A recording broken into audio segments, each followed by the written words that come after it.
pour faire une œuvre durable, il faut être bon, patient et humain. Donc ça, c'est un aspect très, très important dans la vie. Il faut être vraiment très patient, il faut être bon et il faut être humain.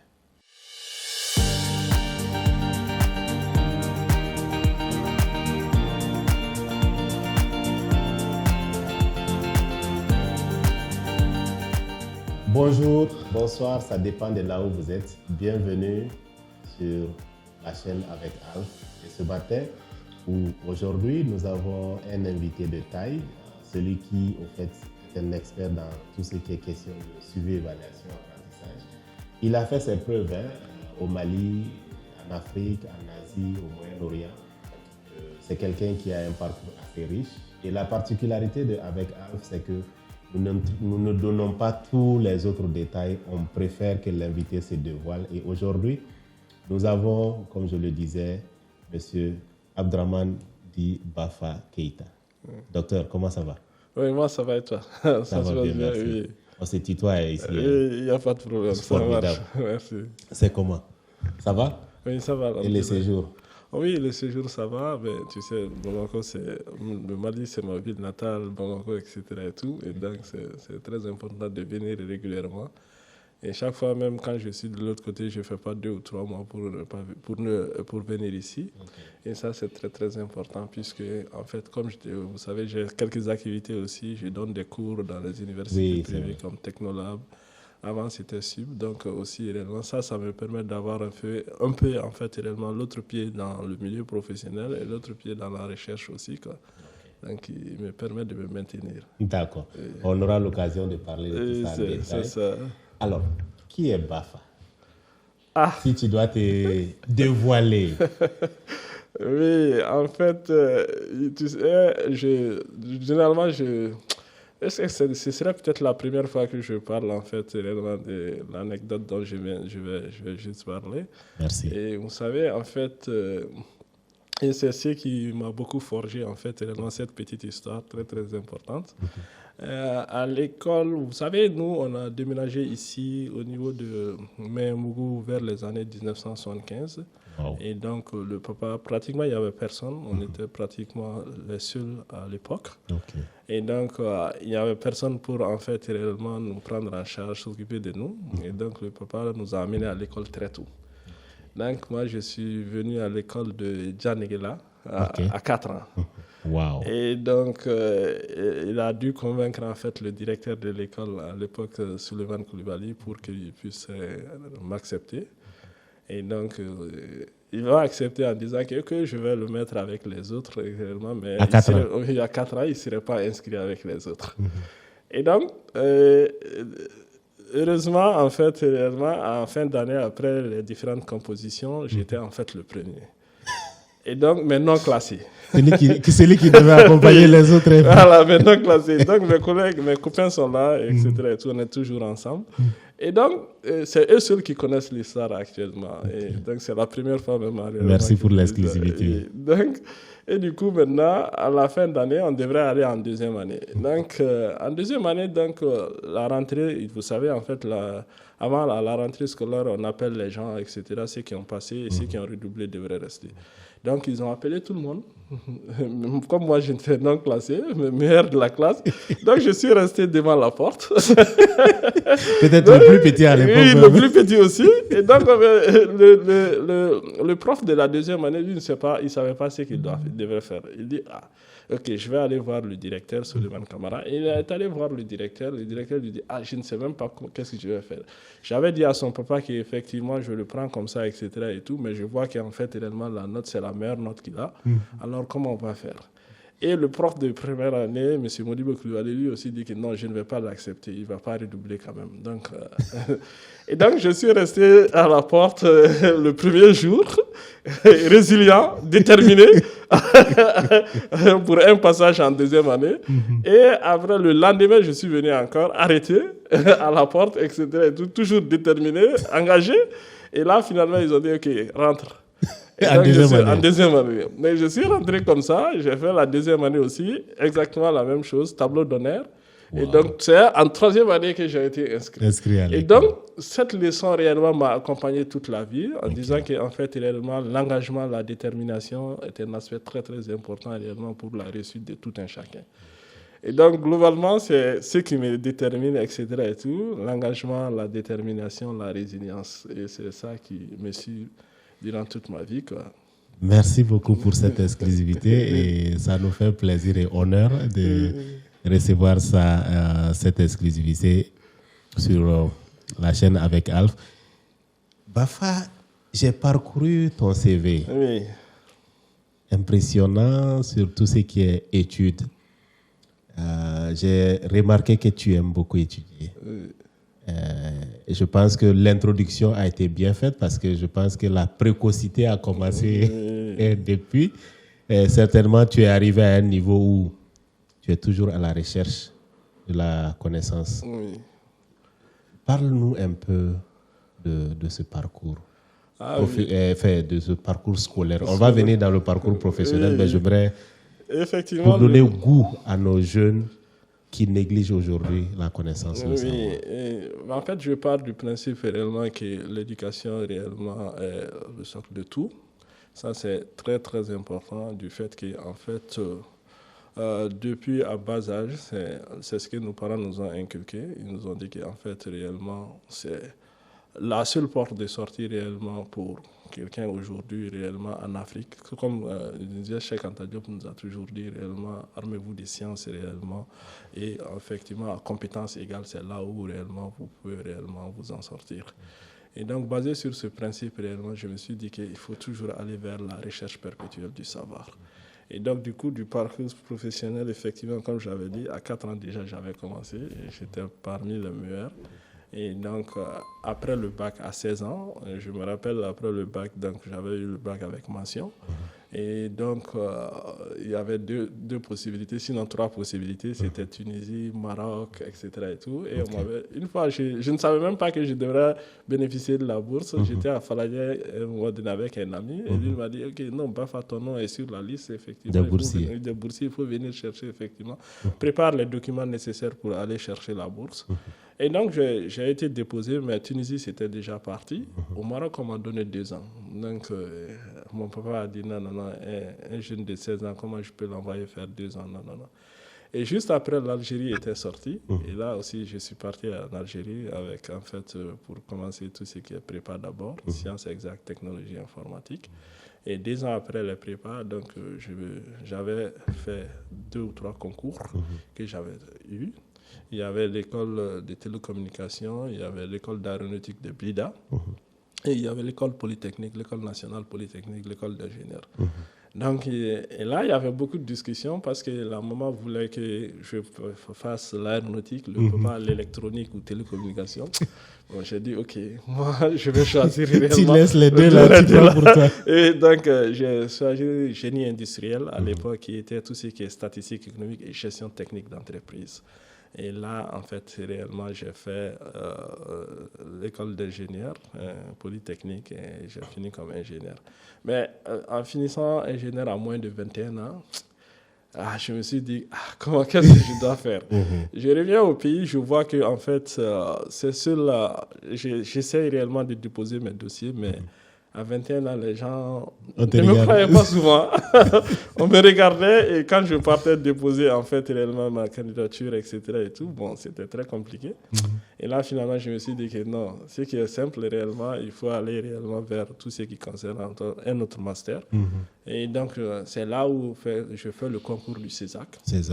Dakar. Dakar. Et donc, j'ai eu le concours du CESAC et j'ai bataillé un peu pour avoir la bourse. Et donc, ça m'a permis d'avoir en fait 2 bourses. Et heureusement, à l'époque, la bourse était très difficile, mais j'ai pu l'avoir. Jusqu'à 2 même. Jusqu'à 2. En fait, pour la CDV, effectivement, c'était normal. Mais l'autre, en fait, la coopération canadienne, la bourse Baeji, Ça, c'était dû à une autre histoire que je vais vous expliquer, Ok. très intéressante. Ok. Et après le bac, en fait, comme j'avais eu de très bonnes notes en maths, en sciences, je vais dire, maths, physique, chimie. Chimie, là. Et donc, je pense que c'est la coopération canadienne et l'ambassade du Canada avaient organisé une sorte de concours entre en fait réellement les étudiants pour pouvoir voir effectivement s'ils peuvent leur donner en fait des bourses d'études au niveau du Canada pour les jeunes scientifiques quoi, à l'époque. Ouais. Donc on a été faire ça, mais malheureusement, on n'a pas eu de suite. Ok. Et on n'a pas eu de suite. Et ça trouvait qu'en fait, réellement, la bourse pour l'Algérie était déjà sortie. Donc, comme on n'a pas eu de suite pour ça, on est parti. Ok. Et donc, à mon retour maintenant, comme j'avais fini l'Algérie, je viens déposer en fait réellement mon dossier aussi pour le CESAC au niveau de la coopération, des différentes coopérations. Il y avait une dame qui était là-bas et elle m'a remarqué. Quand j'ai déposé mes dossiers, elle a dit en fait cette bourse ce n'est pas pour quelqu'un qui doit aller étudier en dehors de son pays natal, mais pour toi je vais essayer de voir. En sortant, elle m'a appelé. J'ai dit ok, elle vient. J'ai dit, c'est le même BAFA qui est venu faire le test, le concours, etc. Et tout. Et j'ai dit oui. Elle m'a dit non, en fait, il y a deux choses réellement qui m'ont attiré l'attention. Le nom d'abord, très long, apparemment dit BAFA, mais aussi réellement, tu étais parmi les plus jeunes à l'époque, à 16 ans, donc ça m'a attiré. Et vraiment, je ne savais pas effectivement où vous étiez et tout. J'espère que tu as pu étudier et tout. J'ai dit oui, effectivement, j'ai étudié, j'ai eu une bourse pour l'Algérie. Elle me dit, ah, je suis soulagé. Et donc, réellement, pour nous rattraper. Et elle m'a dit, en fait, pourquoi l'autre test, en fait, les résultats, mais je ne vais pas rentrer dans les détails parce que ça, c'est dû, ils ont essayé d'échanger, etc. Et tout. L'ambassade du Canada n'avait pas voulu. Et donc, du coup, réellement, on a stoppé le processus, quoi. Donc, elle s'est dit, ok, d'accord, en tout cas, je vais tout faire, même si réellement, c'est pour, en fait, réellement des gens qui doivent étudier au niveau local, mais je vais faire de mon mieux. Et entre-temps, la bourse de la coopération belge était sortie. Et donc, on m'a appelé. Elle a fait de son mieux. Hein. Elle m'a donné aussi l'autre bourse. Wow. J'ai dit, bon... il faut faire un choix. Il faut faire un choix. J'ai dit, ok, je prends la coopération belge qui prend effectivement... Au passage, je remercie les deux coopérations. Et donc, j'ai dit, ok, je prends la coopération belge parce que ça prend en charge non seulement le séjour, et puis, etc., la maison, les frais de scolarité et tout, mais pour eux, c'était juste, la coopération canadienne, c'était juste les frais de scolarité. Okay. Donc, j'ai dit, ok, donc de toute façon, moi, il faut donner la bourse à quelqu'un d'autre, on va essayer d'avoir effectivement le maximum de gens. Je pars à Dakar avec la bourse de la coopération belge. Je commence en fait le master en gestion de projet. 2 mois après, il y a une dame qui m'appelle du Canada pour me dire non, en fait, réellement, tes dossiers sont rentrés, ça a été signé, tout, on ne peut plus l'affecter à quelqu'un d'autre. Comment on va faire maintenant? J'ai dit, mais je vous ai expliqué que moi, j'ai une... Il dit, ok, tu n'auras pas besoin d'équipement, d'informatique, etc. et tout. Et là, j'ai dit, bien sûr, effectivement. Ils disent, ok, d'accord, c'est simple. On va passer par l'administration du CESAC. Et là, réellement, ils vont nous donner en fait la liste détaillée des équipements dont toi, tu auras besoin. Et là, on va acheter ça.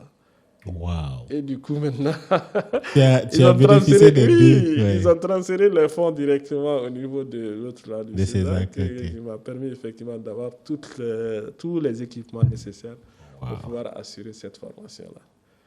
Et donc, c'est là où réellement ça a commencé. Et donc, après le CESAC, maintenant, je me suis dit, ok, d'accord. Le CESAC était basé sur tout ce qui est gestion des projets.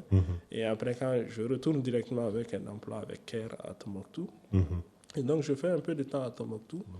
Et de retour à Bamako, maintenant, je me dis, ok. CARE international. Oui, parce que moi, en fait, réellement, c'est ce que je me dis. J'ai le principe comme quoi que, en fait, le diplôme, c'est bien, mais dès que, en fait, réellement, tu commences à travailler 2 ans, 3 ans, tu oublies carrément. Oui. Et c'est pour ça que je suis dans la recherche et aussi l'éducation. C'est très important pour ne pas oublier quoi, et être toujours à la page.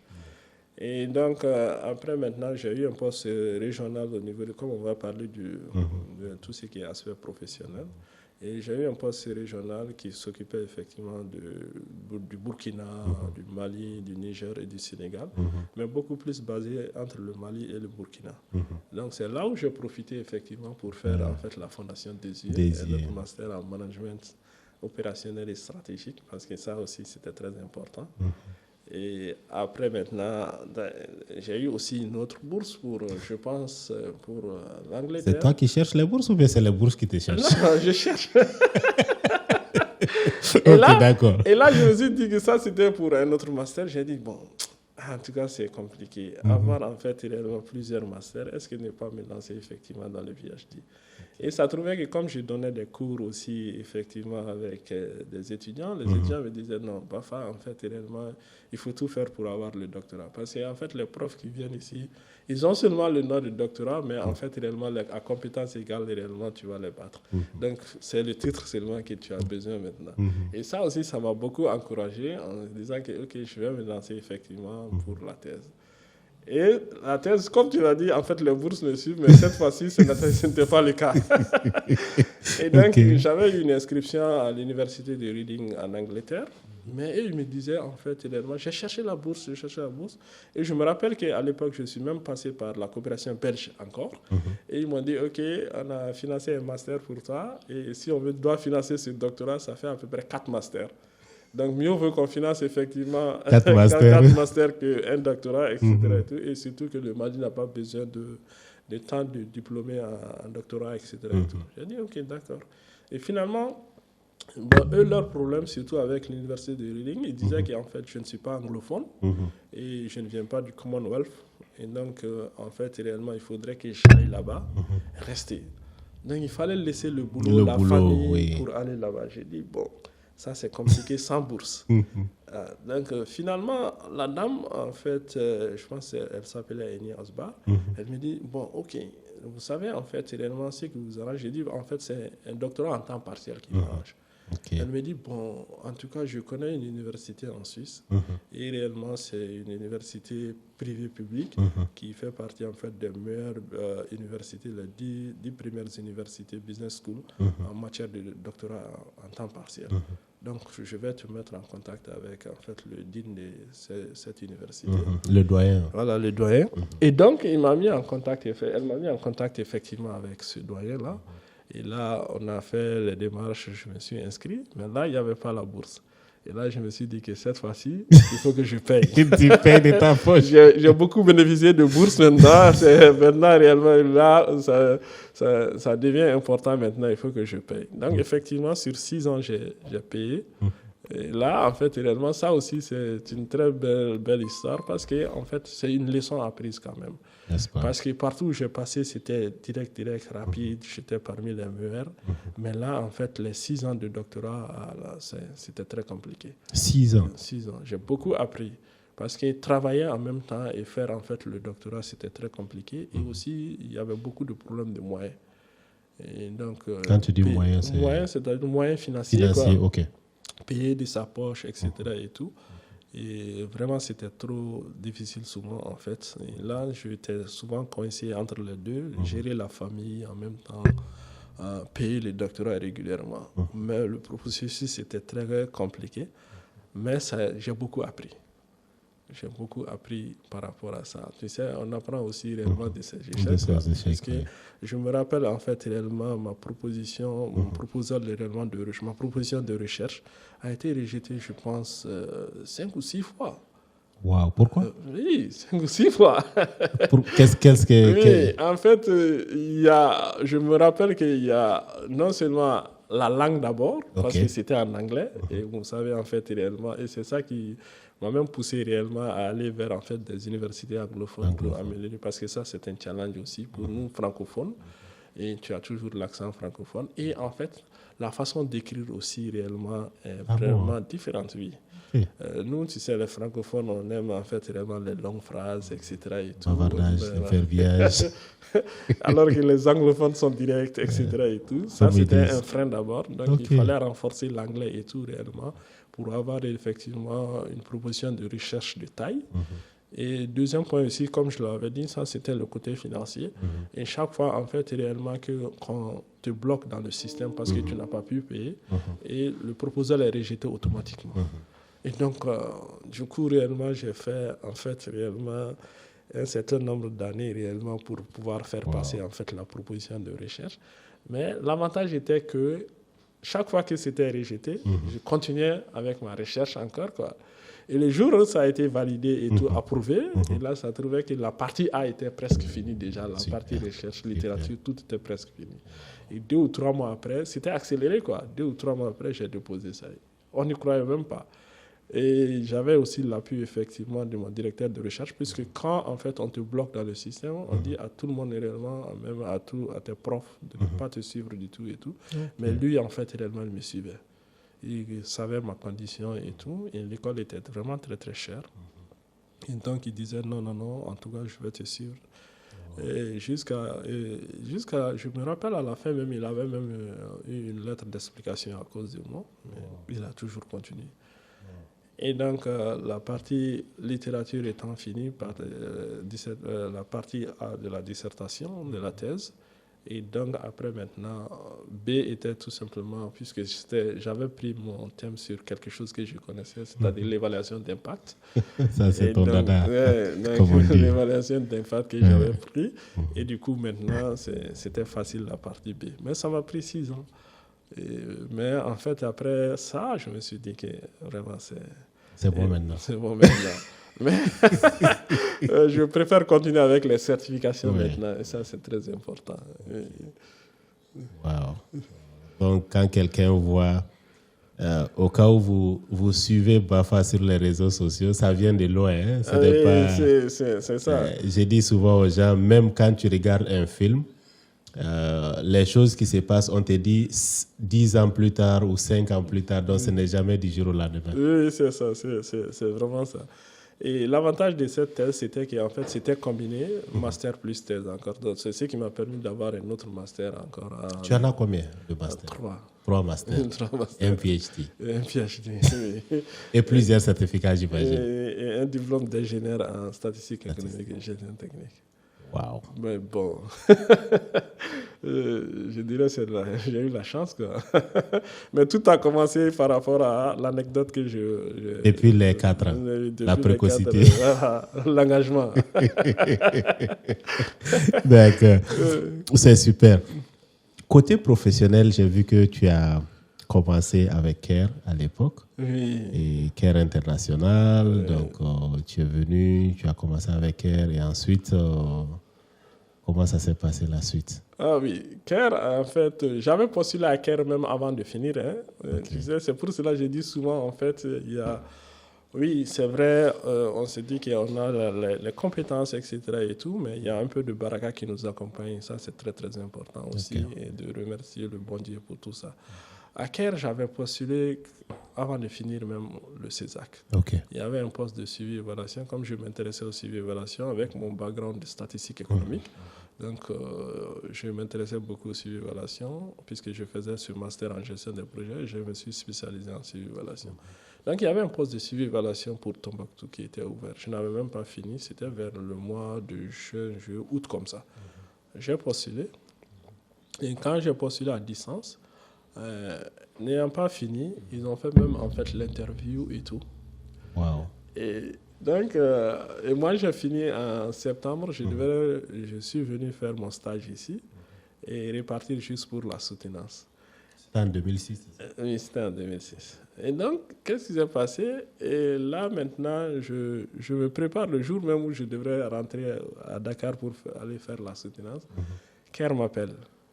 Pour me dire que oui, on t'a présélectionné pour l'interview, etc. et tout. Est-ce que tu peux venir pour faire l'interview? J'ai dit que j'avais même oublié ça. Et donc, j'ai annulé mon billet.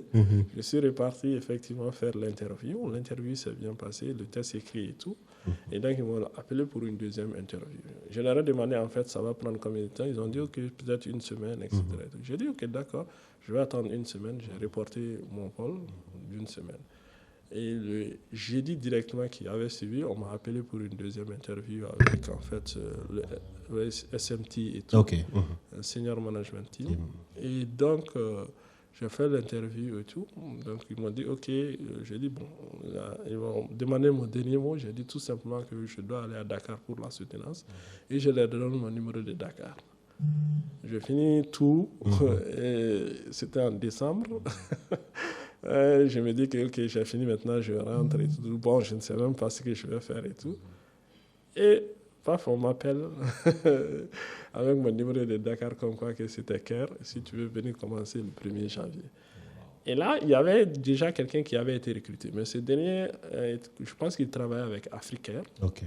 Et là, maintenant, quand il est parti à Tombouctou, il a désisté. Et c'est là où maintenant, j'ai pu avoir ça. Et donc, CARE, ça a commencé. Et vraiment, je remercie CARE. Effectivement, une très grande organisation.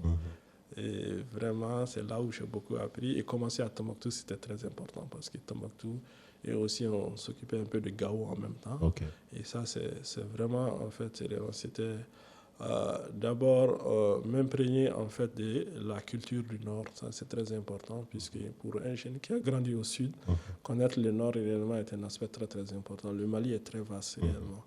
Et donc, c'est là où ça a commencé. Après CARE, c'était maintenant les autres ONG comme Handicap International, après CNFA Agra et Christian Aid pour la position régionale Mali, Burkina, Niger et Sénégal. Et c'est après ça que je suis allé à l'international, commencer par le Niger, là où tu étais. Et le Niger aussi, c'était très bien parce qu'en fait, c'est l'histoire de Tombouctou qui répétait au niveau du Niger, puisque le Niger et Tombouctou, c'est le même pays. C'est un prolongement. Et Niamey, les gens me disaient non, c'était très compliqué, mais ils ne savaient pas qu'en fait, j'avais fait déjà Tombouctou, qui m'a beaucoup aidé. Et c'est là où j'ai continué avec CRS, au bureau régional des CRS, comme conseiller régional pour l'Afrique de l'Ouest.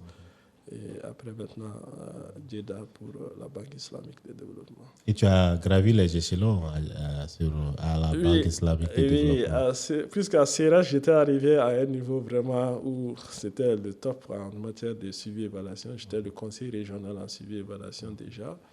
Et pour l'Afrique de l'Ouest, avec en charge 14 pays déjà. Okay. Et donc, c'était pratiquement le top. Sinon, CRS, vraiment, en fait, c'est une grande organisation d'apprentissage. Vraiment, en Mali, réellement, ils sont au top actuellement. Okay. Et donc, je me disais, bon, les ONG, maintenant, j'ai beaucoup appris. Et donc, j'ai dû batailler avec la Banque islamique 2 fois parce qu'en fait, l'offre n'était pas aussi que CRS.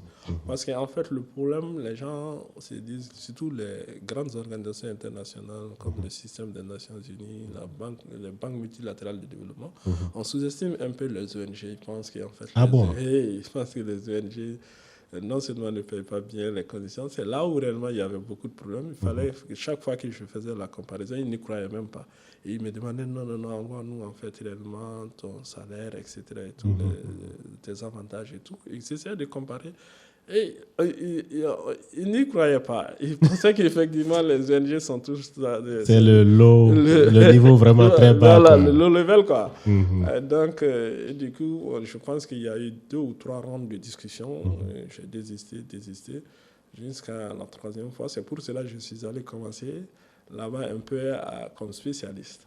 Et donc, quand j'ai commencé comme spécialiste, Dieu merci, comme je le dis toujours, et j'ai gravi rapidement les échelons jusqu'à venir lead en quelques années, 4 ans déjà, directement, c'était rapide. Et tu couvres combien de zones? Oui, en combien fait, de pays? Oui, parce que là, maintenant, je suis allé au niveau de corporate performance.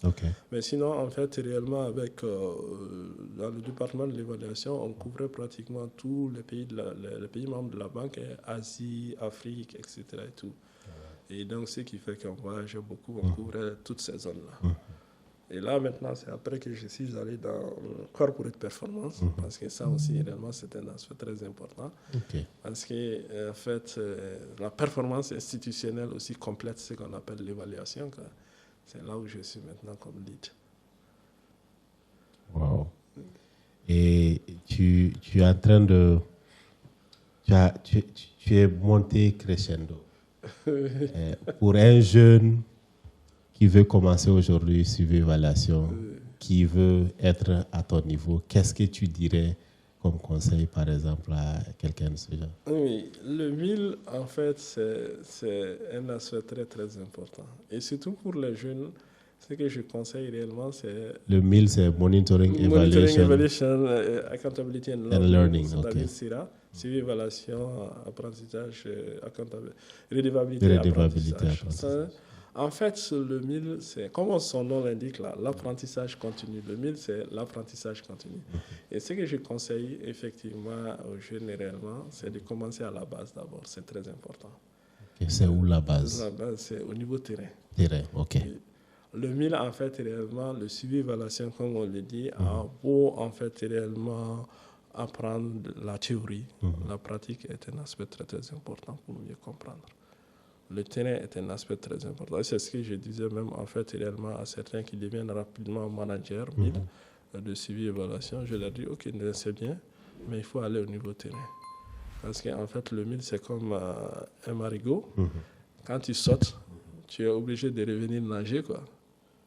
Donc, c'est très important. Donc, il faut mettre la main dans la pâte, collecter les données, aller au niveau terrain. Et puis, le MIL est un aspect très important avec la rencontre avec les communautés. Ok. Donc, on apprend plus.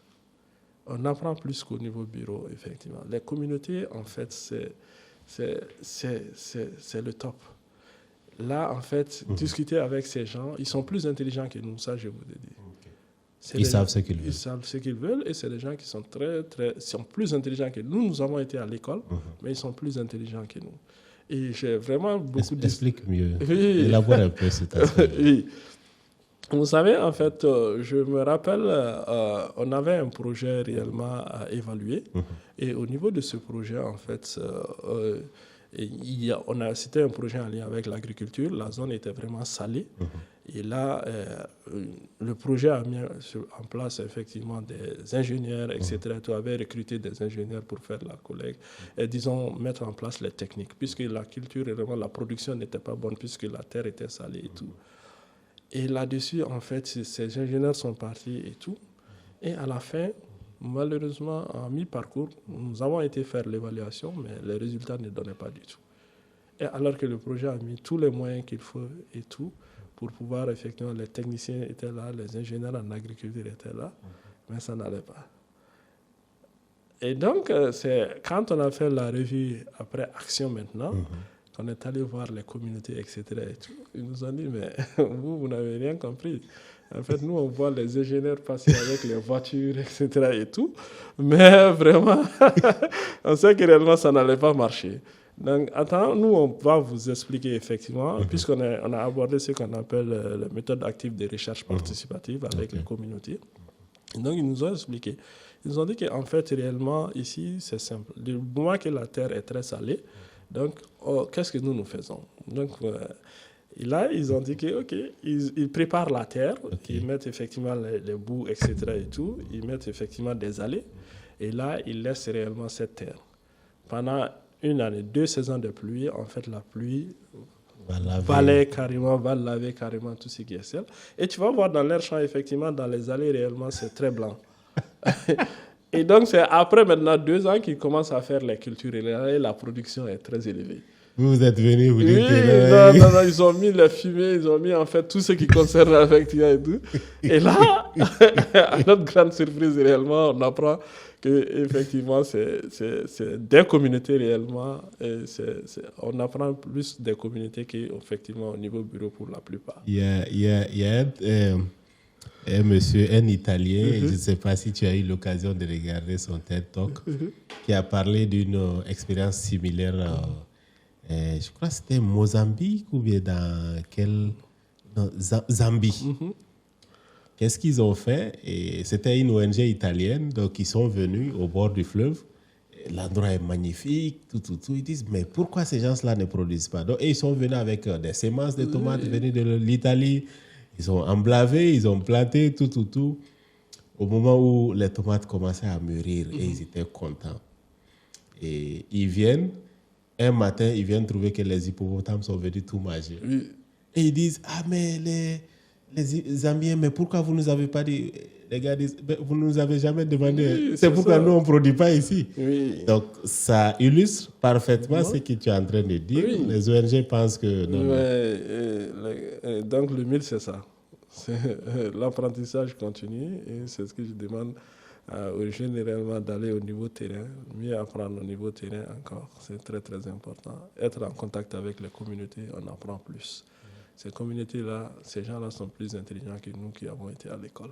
Parce que c'est dans leur milieu, C'est c'est dans leur leur milieu, réalité. il faut les respecter. Ils connaissent tout presque. Ils ont la clé. D'accord.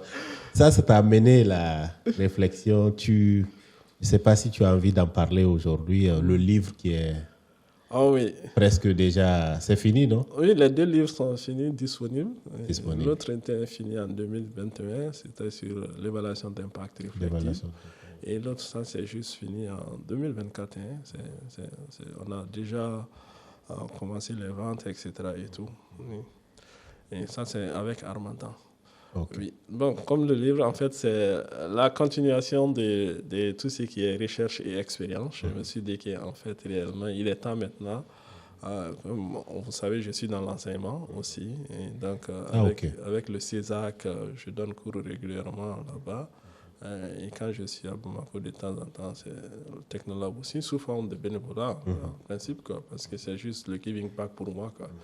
Et là, je me suis dit que, OK, donc, parce que comme je t'avais dit, il est très important, quand on est dans le milieu professionnel, on oublie beaucoup, quoi. Donc, mieux vaut avec effectivement un diplôme de doctorat, avoir un pied dans la recherche aussi, c'est très important.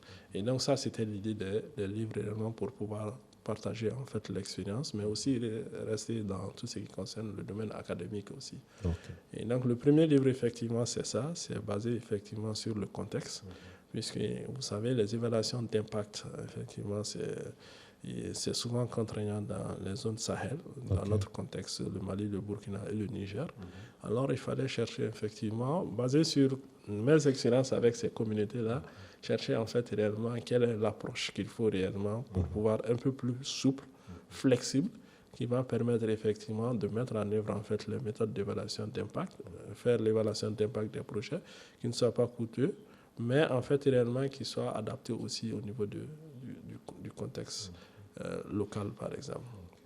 Et donc, basé sur ça, en fait, réellement... Le premier livre est sur ça. Le premier livre est sur ça, c'est ce qu'on appelle l'évaluation d'impact réflective.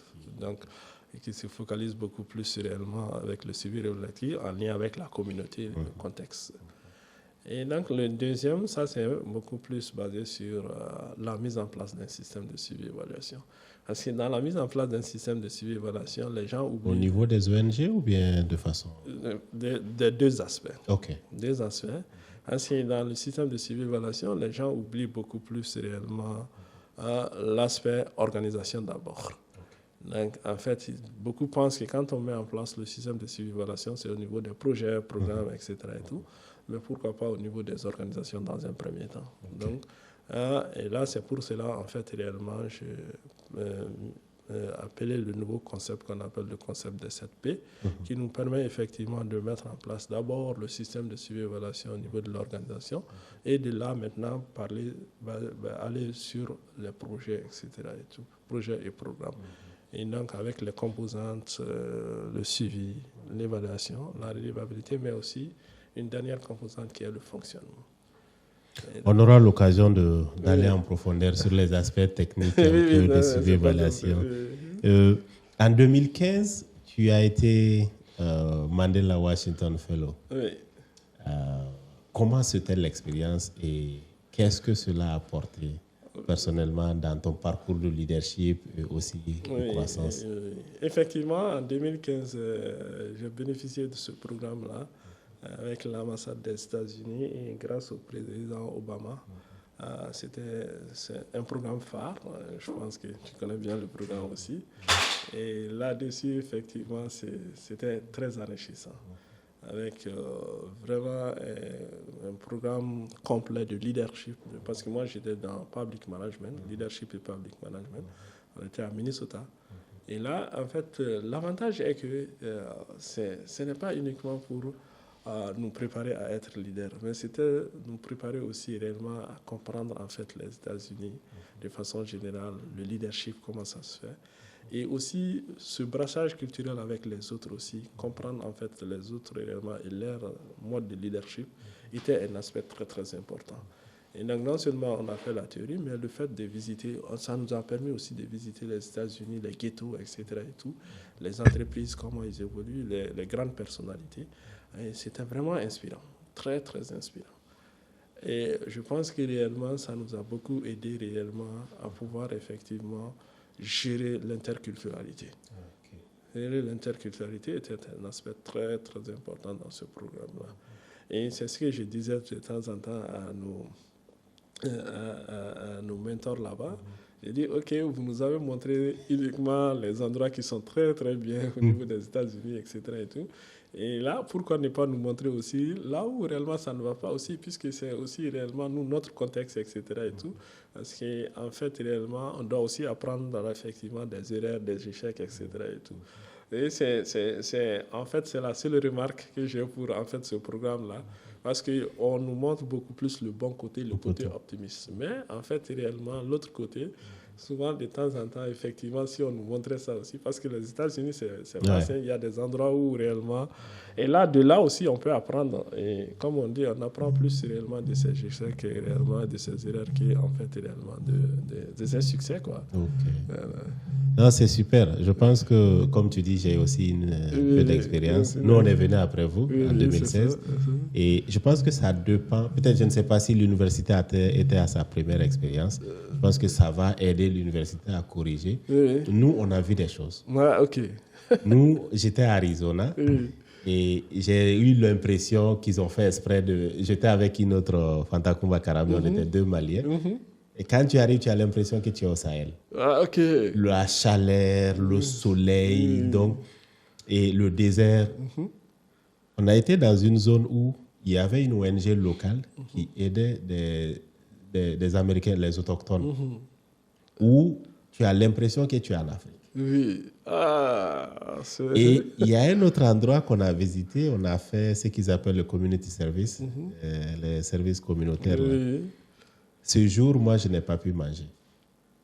On a été avec une ONG pour servir les sans-abri. Servir à manger et l'habillement. Des gens qui viennent, qui dorment dans la rue, qui ne trouvent pas à manger si ce n'est pas ce genre d'assistance. Et qui, au fait, viennent une paire de chaussures pour 3 mois. Quand c'est fini, il faut attendre 1 ou 3 mois pour venir. On a vu des choses où moi, je ne pouvais jamais imaginer qu'on pouvait avoir ça aux États-Unis. Et là, ça m'a marqué parce que je me suis dit, et la plupart, c'est soit des Mexicains ou peut-être des Africains. Et je me suis dit, mais attends, tu as ton parent qui est aux États-Unis et qui n'arrive plus à t'aider, peut-être tu penses que la personne te néglige alors que la personne n'a plus les moyens. Oui, c'est ça. Ça m'a vraiment marqué. Et c'est ça qui a manqué chez nous à Minnesota. Et là, à Minnesota, quand même, on nous a beaucoup montré en fait le côté positif, quoi. Moi, j'aurais voulu voir encore le côté négatif et voir un peu les ghettos, quoi. Et il y en a. Il y en a. Et je sais, il y en a. Ok. Ah, super. Bafa, tu aimes lire. Ah oui. Les livres de leadership ou autres, est-ce qu'il y a un livre particulier qui t'a marqué et que tu souhaiterais partager avec quelques enseignements avec nous? Oui, en fait, les livres, réellement, quand on était vraiment à l'école primaire et secondaire, c'était en fait Djibril Tamsir Nan, l'épopée Mandeng d'abord, dans un premier temps, pour comprendre l'histoire et tout. Et ça, c'était très important pour nous, effectivement, de comprendre notre histoire, l'Empire du Mali, comment, en fait, même s'il y a certains réellement pessimistes qui disent que ce qui est dans ce livre-là, c'est peut-être en fait l'histoire, mais l'histoire est très, très importante. Le passé est réellement très, très important pour nous pour préparer le présent et le futur. Et après ça, je pense que pas de leadership en tant que tel, puisque je me rappelle que quand on a eu le programme de Mandela Washington Fellowship, ça nous a permis de lire en fait le livre de Barack Obama, qui était leadership pur. Mais en fait, réellement, c'est 2 auteurs réellement qui m'ont vraiment impressionné. Ça, c'est Amadou Hampâté-Bâ et Cheikh Anta Diop. Tous africains.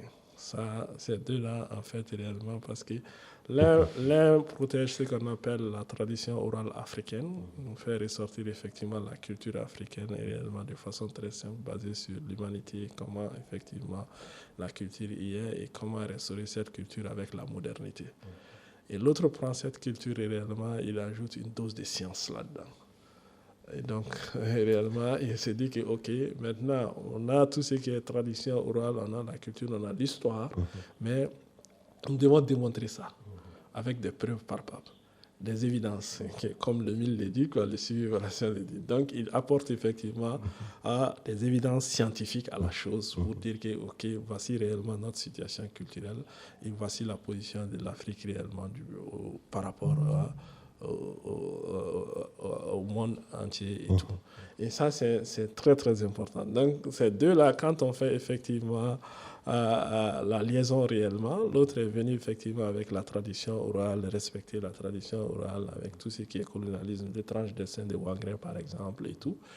Et l'autre vient effectivement pour protéger cette culture en apportant une dose de science là-dedans et combiner. Donc, ces deux réellement auteurs m'ont beaucoup fasciné. Amadou Hampâté-Bâ et Cheikh Anta Diop. Donc, si vous êtes là, cherchez à lire ces livres. Oui, cherchez à lire les œuvres de ces deux-là. OK. Oui. Et certainement aussi, à un moment donné, pour arriver à ce niveau, il faut regarder, il faut fixer des gens, il faut avoir des mentors. Oui. Est-ce que Bafa en a, et si oui, selon toi, quel est le rôle d'un mentor et comment ça peut aider quelqu'un dans son parcours?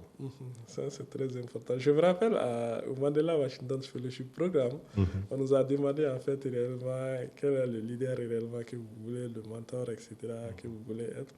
Et je me rappelle beaucoup, on parlait de Obama. À l'époque, Mandela, Michel, Mandela, etc. Et tout. Mais moi, ma réponse a choqué les gens. Ma réponse a choqué les gens et les autres y allaient étaient étonnés. J'ai dit tout simplement, mon mentor, c'est mes deux parents, notamment ma mère, qui est infirmière d'État et qui n'avait pas beaucoup de moyens, etc. et tout, qui a tout fait pour que, en fait, réellement, nous puissions étudier, aller jusqu'au doctorat. Elle-même n'avait même pas, en fait, réellement, à part le diplôme d'infirmier. Et du coup, en fait, réellement, c'est la façon dont elle se démêlait, etc. et tout, pour payer nos études, payer les frais scolaires de nous, etc. et tout. Parce que le papa, c'était... vous connaissez le papa à l'époque. C'est l'éducation, etc. et tout. On te met dans l'éducation publique, etc. et tout. Le reste, c'est des bruits et tout. Et la maman, etc. et tout. Et donc, du coup, je leur ai dit tout simplement que c'est, en fait, réellement, mes références, ce sont ces deux-là, tout simplement. Et deuxième référence, à part mes parents, ce sont mes enseignants, tout simplement. Je n'ai pas Et comme mentor professionnel, je dirais aussi, en fait, si c'est de façon sur la vie, etc., et tout, ce sont mes parents et mes enseignants, 2 ou 3 enseignants comme ça. Et professionnel, je dirais mon premier chef au niveau de l'autre là.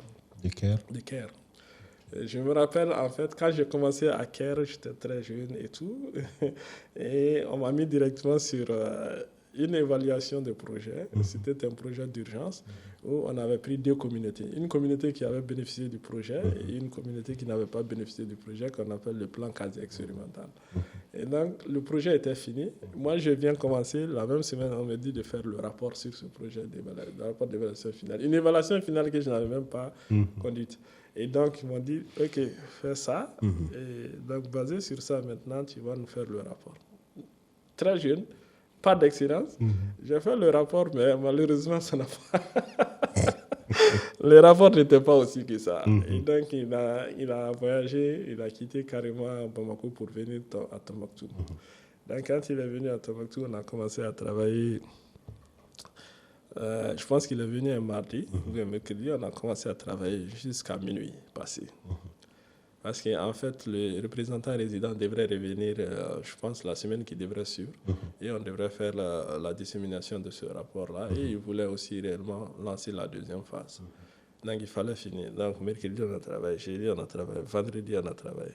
Samedi, on a travaillé sur ça. Et le dimanche, il m'a appelé, j'ai éteint mon téléphone. Tellement qu'on était fatigué. Et là, le lundi, je reviens au bureau, on se regarde. Je croyais qu'il allait me faire en fait réellement ce reproche-là, il ne m'a rien dit. On s'est regardé, on a continué à travailler. Et il me dit après que, en fait, tu sais, Bafa, pourquoi j'ai fait ça? Il me dit que, en fait, lors de ton interview, tu avais dit que tu étais courageux, etc. et tout.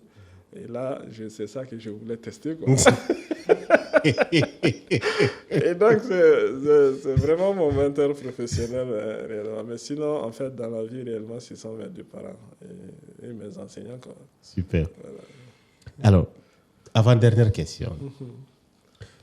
Ici, on pose à tous les invités qui passent la question par rapport aux valeurs. Une personne sans valeur, une société sans valeur, certainement le soubassement n'est pas là. Et c'est quoi l'importance de la valeur selon toi? Et quelles sont les valeurs qui te guident au quotidien? Oui, l'importance de la valeur, en fait, nous devons tous avoir des valeurs réellement, comme étant des repères, effectivement, qui nous permettent de guider, etc., du début jusqu'à la fin. Comme tu as dit avant même l'interview, c'est-à-dire qu'on est là pour un temps précis. Effectivement, il faut avoir des objectifs, et ces objectifs doivent s'accompagner, effectivement, par des valeurs réellement qui nous permettent d'atteindre, effectivement, ça. Et donc, moi, c'est la première valeur, en fait, pour moi, c'est surtout le respect de la dignité humaine. Ça, c'est très, très important. Le respect de l'autre, le respect du prochain.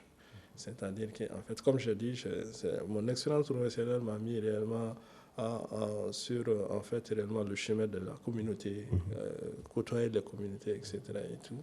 Et la première des choses réellement que j'ai apprises, effectivement, c'est le respect de l'autre, le respect de la dignité humaine. Et ça, c'est très important. Par exemple, dans ton exemple, tu avais dit qu'une partie au niveau de l'Arizona, par exemple, n'avait pas pu manger. Mais nous, en fait, réellement, c'est le contraire. Parce qu'avec les communautés, etc., quand tu passes un certain temps avec eux, tu es obligé de manger réellement ce qu'ils ont, etc. Et quand tu pars au niveau de ces communautés, c'est qu'on te prépare réellement, tu dois manger. Quel qu'en soit, en fait, réellement. Non, l'exemple, je n'ai pas pu manger à cause du choc, au fait. Okay. Je ne m'imaginais pas voir ça aux États-Unis. Donc, le choc a été tellement grand que ça a coupé mon appétit. Ah, ok. Sinon, ce n'est pas la nourriture servie, mais c'est, au fait, ce que j'ai vu comme choc. J'ai dit, mais ah bon, donc il y a des gens qui vivent aussi comme ça, parce que comme tu dis, ce qu'on voit à la télé, le côté Amérique qu'on nous montre, et honnêtement, depuis ces jours, je n'ai jamais voulu aller habiter aux États-Unis. Ah, tu vois. C'est ce choc qui a été... Je voulais aller, mais depuis que j'ai vu ça, je pars, je reviens. Quand je reviens, les gens disent, mais comment on peut aller aux États-Unis revenir? C'est ça. Ça te permet quand même de comprendre que en fait, les gens galèrent là-bas à un moment donné. Et les gens deviennent pratiquement fous. Donc, il y a le respect. Le respect de la dignité humaine, ça, c'est très important. Il y a l'excellence. Tout ce qu'on fait, effectivement, même si réellement, il faut mettre de la qualité là-dedans. Et c'est ce que je me rappelle réellement, même avec mes collègues, c'est là où réellement on essaie de discuter beaucoup, surtout avec mes collègues qui sont nouveaux dans le suivi de évaluation. Quand on part en mission, réellement, ils viennent tout simplement en 2 jours, 3 jours, 4 jours, 15 jours, ils te font le rapport. Je dis non, on n'a pas besoin réellement d'être beaucoup plus rapide, etc. Dire que, ok, c'est moi qui... j'ai sorti mon rapport le premier, etc. Mais nous voulons la qualité. L'analyse que vous devez faire au niveau du rapport. Qu'est-ce qui, en fait, réellement, la triangulation que vous avez faite pour m'apporter quelque chose qui puisse me permettre de changer le cours de l'histoire, c'est-à-dire changer la vie des communautés de façon générale. Et donc, raison pour laquelle tout ce que je fais, je me dis que, ok, il faut réellement que ça soit de qualité. Ça, c'est très important. J'aimerais que ça va prendre du temps, etc. et tout, mais il faudrait réellement que ce soit de la qualité. Et c'est pour cela, d'ailleurs, pour ma thèse, j'avais pris 6 ans là-dessus. On voulait que c'était 3 ans seulement, mais j'avais pris 6 ans parce que je voulais faire sortir quelque chose réellement qui soit vraiment de la qualité, quoi, qu'on puisse réellement publier. Excellence. Et l'autre point maintenant, c'est l'engagement à servir les autres, tout simplement. Give back. Giving back. C'est pour cela que je suis toujours dans l'enseignement, etc. et tout, le bénévolat. Et ça, c'est le giving back. Ça fait déjà plus de 10 ans que tu es dedans. Oui, ça fait plus de 10 ans. J'avais commencé depuis 2000. Dès que j'avais quitté Tombouctou, j'ai commencé. 2008. 2008, j'ai commencé directement. Parce que Tombouctou, c'était 2006, fin 2008. Et j'ai commencé l'enseignement. Et j'y suis toujours. Malgré que je sois de l'autre côté, etc., je trouve toujours un temps pour pouvoir Mais tu fais en ligne ou bien tu viens? Soit en ligne et en présentiel aussi. C'est très important. Alors, merci beaucoup, Bafa. Oui. Est-ce que tu as un dernier message Oui. à l'endroit de ceux qui nous regardent? Oui, le dernier message, c'est comme je l'ai dit, en fait, c'est réellement... vous savez, en fait, je pars toujours du principe que de Amadou Ampateba et de l'autre, pour faire une œuvre durable, il faut être bon, patient et humain. Donc ça, c'est un aspect très, très important dans la vie. Il faut être vraiment très patient, il faut être bon et il faut être humain. Il faut être bon, il faut être patient, il faut être humain. Ce sont les derniers mots sur ce plateau de Bafa. On va vous laisser. En tout cas, merci beaucoup. Merci beaucoup. Merci pour ce temps et merci pour l'opportunité et surtout les exclusivités parce que je sais qu'il y a beaucoup d'informations qui ont été partagées avec nous aujourd'hui que beaucoup n'avaient pas et ça serait l'occasion pour vous aussi de découvrir. Merci beaucoup et on se donne rendez-vous au prochain numéro avec Alpha. Merci. Merci beaucoup. On est ensemble. On est Okay. ensemble. D'accord.